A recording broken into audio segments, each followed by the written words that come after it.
जब हमारे आसपास कोई असामयिक मृत्यु होती है तो हम सब के मन में बहुत से प्रश्न होते हैं। हमारे हृदय भारी होते हैं। हम आत्म मूल्यांकन करते हैं। हम प्रश्न करते हैं कि ऐसा क्यों हो रहा है। हमारी युवा पीढ़ी कहाँ जा रही है, कौन सी समस्याओं से गुजर रही है। और एक ऐसा समय आता है जब हम स्वयं का मूल्यांकन भी करते हैं कि हम वास्तव में कहाँ हैं। यदि हम परमेश्वर के वचन में देखें तो पाते हैं कि किसी का जीवन आसान नहीं होता। परमेश्वर के जो लोग हुए, परमेश्वर के जो कार्य करने वाले अगुए हुए, परमेश्वर की जो प्रजा हुई, जो परमेश्वर के महान करने वाले सेवक हुए, उनका जीवन आसान नहीं रहा। इब्राहिम के जीवन को आप देख लें, इसहाक के जीवन को देख लें, यूसुफ का जीवन हमारे सामने है, एलिय्याह का जीवन कितना जटिल था। यहोशू के जीवन को हम देखें तो हम देखते हैं कि जो लोग परमेश्वर के चुने हुए अभिषिक्त लोग थे, ये लोग परमेश्वर की विशिष्ट योजना को पूरा करने के लिए इस संसार में आए थे। इनका जीवन कठिनाइयों से, संघर्षों से, चुनौतियों से, मृत्यु की छाया से भरा हुआ था। नए नियम में भी यदि हम देखें तो हम देखते हैं कि चेलों का जीवन कठिनाइयों और संघर्षों से रहा। यदि आप इतिहास का अध्ययन करें तो आप पाएंगे कि केवल यूहन्ना को छोड़कर सारे चेलों की हत्या कर दी गई थी। यूहन्ना का जीवन भी आसान नहीं था। पौलुस का जीवन भी आसान नहीं था। वो अपने विषय में लिखता है कि किस प्रकार से बार बार पौलुस सताव से गुजरा, किस प्रकार से उसे कोड़े लगाए गए, किस प्रकार से उसे कैद में डाल दिया गया, किस प्रकार से उस पर झूठे आरोप गढ़ दिए गए, किस प्रकार से उस पर पथरवाह किया गया। 3 बार समुद्री तूफानों में समुद्र के जहाज टूट गए और मृत्यु सामने थी। अपने लोगों ने तिरस्कार किया। जो परमेश्वर के लोग थे, उन्हें पौलुस को स्वीकार करने में कठिनाई हुई। सब प्रकार के सताव और जोखिमों और संघर्षों से वो गुजरता है और वह जीवन के अंत में कहता है कि मेरे लिए जीना मसीह है और मर जाना लाभ। सबसे बड़ी बात यह है कि प्रभु यीशु मसीह का जीवन भी आसान नहीं रहा। प्रभु यीशु मसीह का जीवन, जो परमेश्वर का पुत्र था, जो सर्वज्ञानी, सर्वव्यापक, सर्व सामर्थी परमेश्वर स्वयं था, उसके पास सारी शक्ति थी, उसमें परमेश्वरत्व था। स्वर्गदूतों को आवाज देकर वह स्वर्गदूतों की सेना बुला सकता था। और हम पाते हैं कि प्रभु यीशु मसीह का जीवन कठिनाइयों और संघर्षों और चुनौतियों और तिरस्कारों और कोड़ों की मार और लोगों के अपमान और निंदा से भरा हुआ था। और फिर अंत में अपने ही लोगों के द्वारा झूठे आरोप लगाकर उसकी हत्या कर दी गई। जीवन आसान नहीं है। कैसे जीवन में आगे बढ़ना है, कैसे इस जीवन से गुजरा जाए, कौन सी बातें हैं जो परमेश्वर के वचन से हमको मिलती हैं, एक संक्षिप्त सी बात आज मैं आपके सामने बांटना चाहता हूं। जब मैं अल्प अवस्था का था तो मेरे परिवार में, हमारे घर में एक छोटे से फ्रेम में एक प्रार्थना लिखी हुई थी। और जब मैं पढ़ता था तो मेरे समझ में कुछ नहीं आता था कि वास्तव में लिखा हुआ क्या है। पर अब समझने की कोशिश करता हूं और बात कुछ समझ में आती है। उस प्रार्थना में मात्र 3 पंक्तियां थी। वो प्रार्थना किसी संत की थी जो परमेश्वर से 3 बातों की कामना करता है। वह क्षमता मांगता है, साहस मांगता है और समझ मांगता है। और वो प्रार्थना कुछ इस प्रकार थी: जो बातें हम बदल नहीं सकते, परमेश्वर उनको स्वीकार करने की क्षमता हमको प्रदान करे। जिन बातों को हम बदल सकते हैं, उनको बदलने का साहस हमको परमेश्वर प्रदान करे।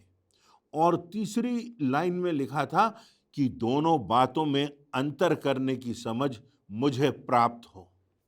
जिन बातों को बदल सकते हैं और जिन बातों को नहीं बदल सकते, उनमें अंतर करने की समझ मुझे प्राप्त हो, क्षमता प्राप्त हो, साहस प्राप्त हो और समझ प्राप्त हो। कुछ ऐसी ही बात फिलिपियों के पहले अध्याय में पौलुस हमसे कहता है। पहली बात, जो बातें बदली नहीं जा सकती, उन्हें स्वीकार करने की क्षमता हे प्रभु तू मुझे दे। दुनिया में बहुत सी बातें होती हैं जो हम बदल नहीं सकते। एक प्रमुख बात होती है, हम अपने अतीत को नहीं बदल सकते। जो हो गया सो हो गया, जो गुजर गया वो गुजर गया। जो गलतियां और अपराध हमने किए उन्हें हम बदल नहीं सकते। हाँ, इसलिए प्रभु यीशु मसीह प्रमुख होता है, क्योंकि प्रभु यीशु मसीह में क्षमता है, क्योंकि वो हमारे अतीत को बदल सकता है, अतीत में किए गए पापों को क्षमा कर सकता है, अतीत के अपराधों को मिटा सकता है और वह अतीत में जा सकता है। एक और बात जो हम नहीं बदल सकते वो ये कि हमारे माता पिता कौन है, इसे हम नहीं बदल सकते। हम कैसे दिखाई देते हैं इसको भी संपूर्णतः हम नहीं बदल सकते। थोड़ा बहुत प्रयास कर सकते हैं, मेकअप कर सकते हैं। हमारी उम्र क्या है, हम अपनी उम्र को नहीं बदल सकते। उम्र को छुपाने का हम प्रयास करते हैं। दूसरे लोगों के व्यवहार पर हम नियंत्रण नहीं कर सकते। जो विरासत में हमको मिला है वो हमको मिला है, हम उसे बदल नहीं सकते।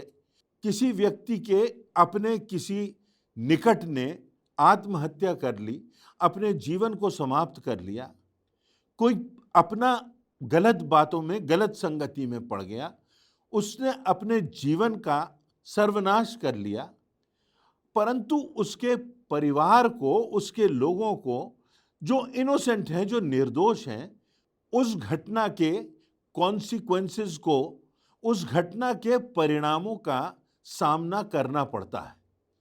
आत्महत्या करके व्यक्ति अपनी जिम्मेदारी से तो विमुख हो सकता है, परंतु जो परिवार के लोग हैं वे उस परिस्थितियों से गुजरते हैं और उससे संघर्ष करते हैं और उसके दुष्परिणामों का सामना जीवन भर करते रहते हैं। परंतु जो कार्ड हमारे हाथ में है, जो हमारे पास है, उसी से जिंदगी में आगे बढ़ना पड़ता है, उसको हम बदल नहीं सकते।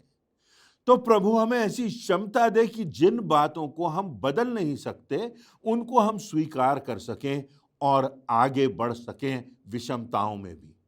निर्गमन के दूसरे और तीसरे अध्याय को यदि हम देखें तो वहां पर वर्णन है कि परमेश्वर मूसा को चुनता है और उससे बातचीत करता है और कहता है कि मैंने सुना है इस्राएलियों के दर्द को, उनकी पीड़ाओं को, उनकी पुकार को, उनकी चिल्लाहट को मैंने सुना है और इसलिए मैं तुझे भेजता हूं।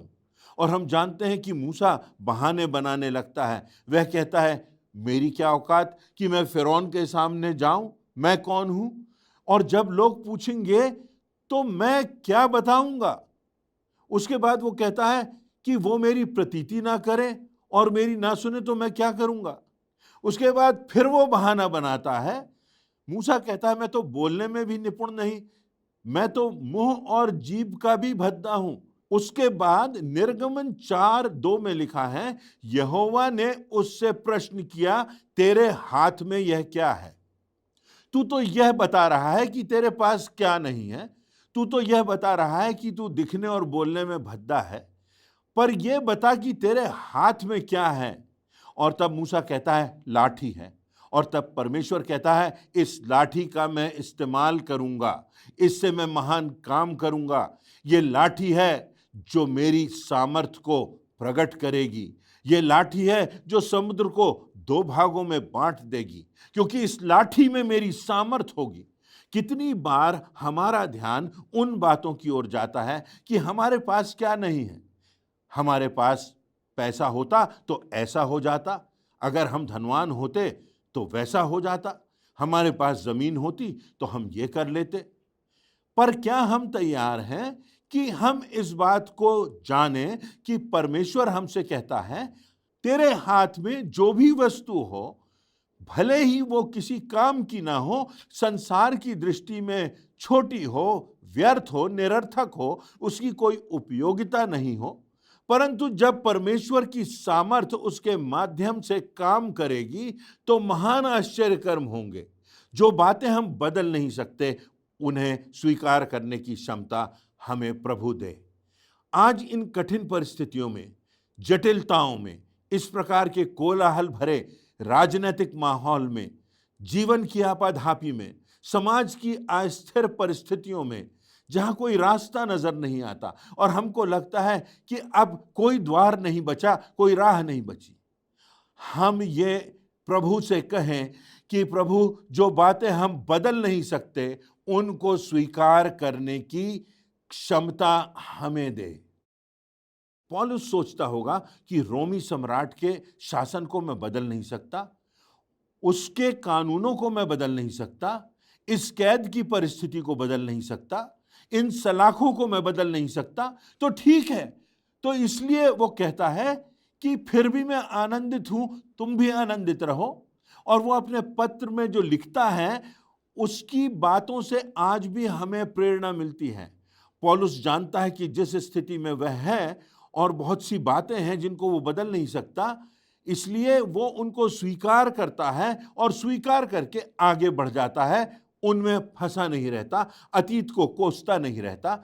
जिन समस्याओं से वो गुजरा है उसकी ओर अपने जीवन को फोकस नहीं कर सकता, उन पर मनन नहीं करता, पर वो आगे बढ़ता जाता है। दूसरी बात, जो बातें बदली जा सकती हैं उन्हें परिवर्तित करने का साहस हे परमेश्वर तू हमें दे। बदल तो सकते हैं और बहुत कुछ बदल सकते हैं। हमारा ध्यान जाता है जो हम बदल नहीं सकते, पर बहुत कम हमारा ध्यान जाता है कि हमारी समस्या क्या है। और पौलुस कहता है कि जैसी भी स्थिति में मैं हूं ठीक हूं, पर जो बात है वो यह है कि कैसर की सेना के लोगों पर प्रकट हो गया है कि प्रभु यीशु मसीह कौन है।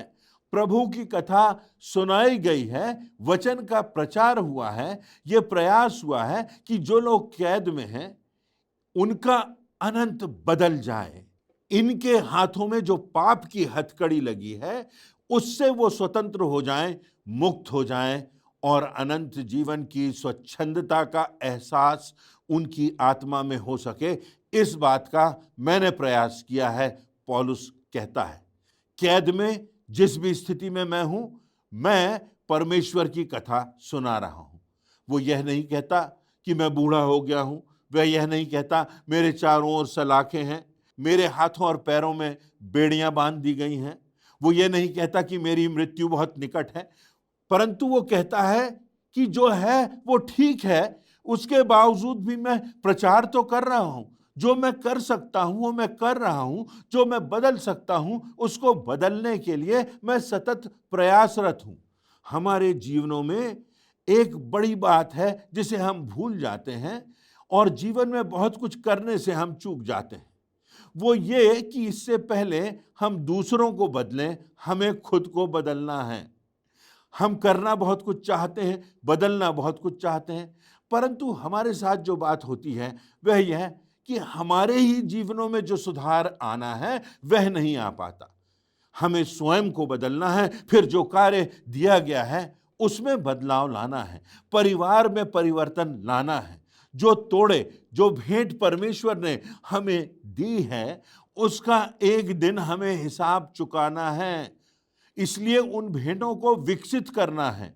मेरे जीवन में कहीं ना कहीं दूसरों को आशीष मैं दे सकूं, कहीं ना कहीं दूसरों को मैं प्रोत्साहित कर सकूं, कहीं ना कहीं किसी के लिए मैं प्रार्थना कर सकूं। और अक्सर हम ये भूल जाते हैं कि परमेश्वर ने हमें इस संसार में मात्र इसलिए नहीं भेजा कि हम आराम से रहें, हम चैन से रहें, हम सताव से, कठिनाइयों से बचे रहें, हम स्वस्थ रहें, हमारा परिवार अच्छा चलता रहे, परंतु परमेश्वर ने हमको भेजा है कि हम अपने जीवन में प्रभु यीशु मसीह की गवाही दें और इस जीवन से दूसरों के जीवनों में परिवर्तन ला सकें, सकारात्मक परिवर्तन ला सकें और उनके जीवन को विनाश की राह से फेर कर अनंत जीवन की राह की ओर बढ़ा सकें। हम परमेश्वर की गवाही दे सकें। परमेश्वर ने हमको परिवर्तन लाने के लिए भेजा है। हो सकता है कि हम शिक्षक हों, हम चिकित्सक हों, हम कहीं सेवा कर रहे हों, हम जहां भी हों, जिस भी स्थिति में हों, हमें वहां सकारात्मक परिवर्तन लाना है। आज इस संसार में यह त्रासदी है कि ऐसे लोग साफ करने की बात कर रहे हैं, ऐसे लोग सुधार लाने की बात कर रहे हैं जिनका स्वयं का जीवन साफ नहीं है, जिनके स्वयं के जीवन में सकारात्मक परिवर्तन नहीं हुआ, जो स्वयं शैतान का अस्त्र बने हुए लोग हैं। वे परमेश्वर की सेवा करने का दावा कर रहे हैं। जो स्वयं भटके हुए हैं वो दूसरों की अगुवाई करने का प्रयास करने में लगे हुए हैं। जो स्वयं खोए हुए हैं वो दूसरों को उद्धार की शिक्षा दे रहे हैं। जिन्होंने नए जीवन का अनुभव अपने दिल में, अपनी अंतरात्मा में नहीं किया, वो आज पश्चाताप का संदेश सुना रहे हैं। जो अपराधी हैं वो न्याय की शिक्षा दे रहे हैं। जो भ्रष्टाचारी हैं वो नीति शास्त्र, प्रशासन, अर्थव्यवस्था के पाठ आज हमें पढ़ा रहे हैं। यशायाह नबी के 6वें अध्याय में लिखा हुआ है, जिस समय उज्जियाह राजा मरा तो मैंने परमेश्वर को बड़े ऊंचे सिंहासन पर विराजमान देखा, और तब यशायाह उसकी पवित्रता को देखता है और तब उसकी पवित्रता का एहसास वह करता है, और तब उसके बाद उसके मन में पश्चाताप आता है और वो कहता है कि हाय मैं नाश हुआ, क्योंकि मैं तो अशुद्ध होंठ वाला मनुष्य हूं और अशुद्ध होंठ वाले मनुष्यों के बीच में रहता हूं। और तब वह अंगारा उठाता है और उसके होठों को उस अंगारे के स्पर्श से पवित्र करता है, और उसके बाद पश्चाताप की प्रक्रिया से यशायाह गुजरता है, उस पीड़ा से गुजरता है, और उसके बाद वो कहता है, हे प्रभु मैं यहां हूं, मुझे भेज। पहले परमेश्वर का दर्शन होता है, पश्चाताप होता है, उसकी पवित्रता का एहसास होता है। पश्चाताप करने के बाद फिर उसके जीवन में परिवर्तन होता है, और तब फिर वह कहता है कि हे प्रभु तू मुझे भेज, मैं यहां हूं। परिवर्तित करने का साहस भी तभी आएगा जब हम में परिवर्तन होगा, जब हम में प्रेम होगा, जब हम में पवित्रता होगी, जब हम में समर्पण होगा, जब हमारी जिंदगियों में प्रभु यीशु मसीह की शोभा दिखाई देगी। ये तभी होगा जब वास्तव में प्रभु यीशु मसीह दिन प्रतिदिन, प्रतिपल हमारे हृदय में निवास करेगा, और उस भावना से हम कार्य कर सकेंगे। और जब ये साहस हम में आएगा तो फिर दाऊद के समान हम गोलियत जैसे दानवों को परास्त कर सकेंगे, चुनौतियों को स्वीकार कर सकेंगे, और पौलुस के समान कह सकेंगे, मैं कैद में भी, बुढ़ापे की स्थिति में भी, कमजोरी की स्थिति में भी, जो मुझे सामर्थ देता है उसमें होकर मैं सब कुछ कर सकता हूं। वो साहस परिवर्तन लाने का, वो साहस स्वयं की गलतियों को स्वीकार करने का, वो साहस पश्चाताप करने का, वो साहस अपने जीवन में परिवर्तन लाने का, जो बातें परमेश्वर की दृष्टि में अनुचित हैं उनसे दूर होने का, विश्वास योग्यता का जीवन जीने का, और इसके अलावा कोई और रास्ता नहीं। परमेश्वर ने हमको परिवर्तन लाने के लिए भेजा है, और इसलिए प्रभु यीशु मसीह कहते हैं, तुम जगत की ज्योति हो, तुम पृथ्वी का नमक हो। अपने लिए नहीं हो, तुम दूसरों के लिए भी हो, दूसरों के जीवन में प्रकाश लाने के लिए हो, दूसरों के जीवन को खूबसूरत बनाने के लिए हो। तीसरी बात जो प्रार्थना में आती है वो ये कि दोनों में अंतर समझने की समझ परमेश्वर मुझे दे। ये प्रमुख बात है कि कौन सी बातें बदली नहीं जा सकती और कौन सी बातें बदली जा सकती हैं। अक्सर होता यह है कि हम अपने जीवन में कुंठित हो जाते हैं, क्रोधित हो जाते हैं, हमें लगता है कि हम असफल हो गए हैं। क्यों? क्योंकि हम उन बातों को बदलने का प्रयास करते हैं, उन बातों की ओर ध्यान लगाते हैं जो बदली नहीं जा सकती। बहुत सी परिस्थितियां बदली नहीं जा सकती। हमारे साथ जो होता है वो यह है अक्सर कि हम अपना समय, अपना ध्यान, अपनी ऊर्जा उन बातों की ओर लगा देते हैं जिनको हम बदल नहीं सकते। तो हम कुंठित हो जाते हैं और अपने जीवन में बहुत आगे बढ़ नहीं पाते। हम अतीत से बंध जाते हैं, खुद चोटें खाते रहते हैं और दूसरों को भी चोट लगाते रहते हैं। कौन सी बातें हैं जिनको हम बदल सकते हैं, उस ओर हमें ध्यान देना है।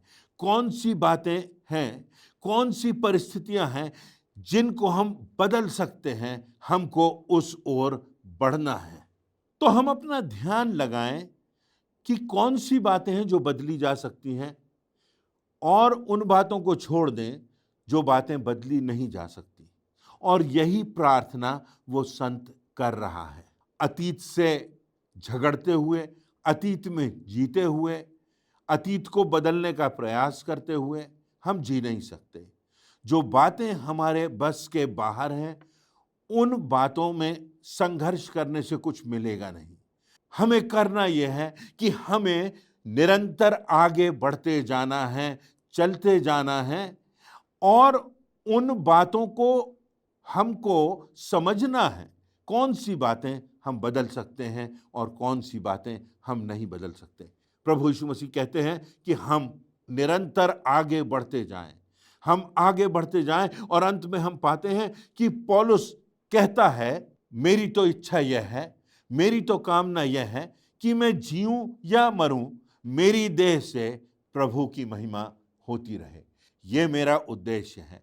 इसलिए वो कहता है, मेरे लिए जीना मसीह और मर जाना लाभ है। चाहे मेरी ज़िंदगी में आराम के क्षण हो और चाहे मेरी ज़िंदगी में पीड़ा के क्षण हो, चाहे मुझ पर पथरवाह किया जाए, परंतु मेरी देह से प्रभु को महिमा मिलती रहे।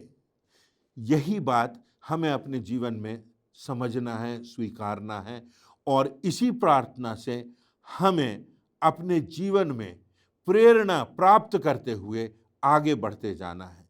प्रभु हमें क्षमता दे कि जो बातें हम बदल नहीं सकते, उन्हें हम स्वीकार कर सकें। प्रभु हमें साहस दे कि हम जिन बातों को बदल सकते हैं, उनको हम बदल सकें और प्रभु हमें समझ दे कि इन दोनों में हम अंतर कर सकें और जीवन में निरंतर उस लक्ष्य की ओर बढ़ते जाएं जो तूने हमारे लिए ठहराया है, ताकि हम जिएं, हम संघर्षों से जिएं, हम विरोधाभासों में जिएं, हमारे सामने कैसे भी अवरोध हों, परंतु हमारी जिंदगी से प्रभु को महिमा मिलती रहे। तो आइए हम इन बातों पर गौर करें। पहली बात, जो बातें हम बदल नहीं सकते उन्हें हम स्वीकार करें। दूसरी बात, जो बातें हम बदल सकते हैं उनको परिवर्तित करने के लिए परमेश्वर पर विश्वास करते हुए साहस से हम आगे बढ़ें, परिश्रम करें। और तीसरी बात, दोनों बातों में अंतर करने की समझ हमें प्राप्त हो। परमेश्वर की इन बातों से हमको बुद्धिमत्ता मिले, समझ मिले, पवित्र आत्मा की अगुवाई मिले, वचन की प्रेरणा मिले और जिंदगी में सकारात्मक राह पर बढ़ने के लिए हमको साहस मिले। ऐसी मेरी प्रार्थना है। परमेश्वर हम सबों को आशीष दे।